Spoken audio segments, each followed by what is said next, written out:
नमस्कार, प्रणाम।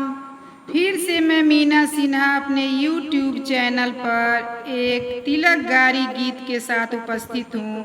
आप सबों का स्नेह और आशीर्वाद चाहिए। धन्यवाद।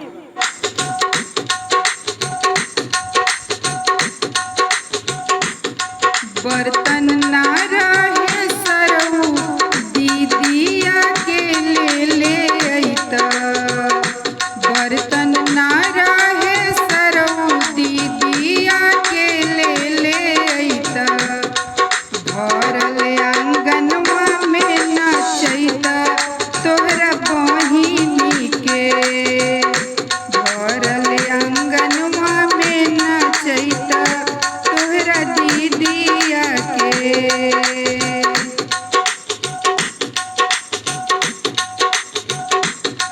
चैन ना लैला सरऊ अंगूठी ना लैला हो।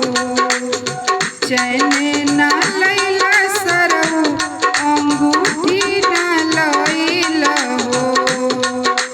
दीदिया के बेच के ले अइता तोहरा बहिनी के। दीदिया के बेच के ले अइता तोहरा बहिनी के।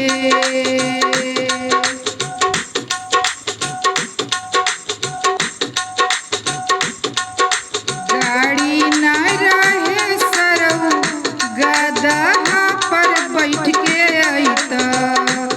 गाड़ी ना रहे सरऊ गदहा पर चढ़ के अइता।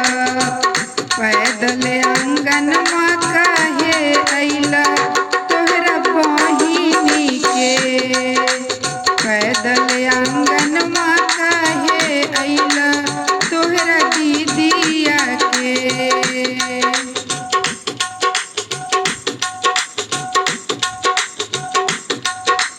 हमरा हो पापा जोगे सरवा तोहर मम्मी हो। हमरा हो पापा जोगे सरवा तोहर मम्मी हो। हमरा हो भैया जोगे सरवा तोहर दीदिया हो। संगही करैता गठ जोड़ बड़ा पुण्य मिली। संगही करैता गठ जोड़ बड़ा पुण्य मिली।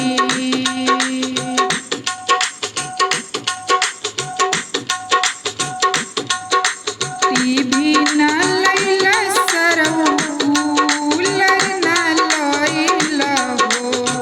टीवी ना लैला सरऊ कूलर ना लैला हो।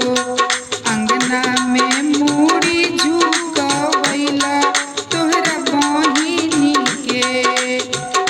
सभा में नाम हंसवैला तोहरा दीदिया के।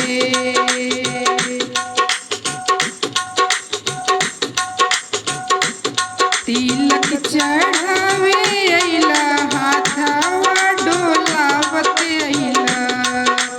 तिलक चढ़ावे अइला हाथवा डोलावत अइला।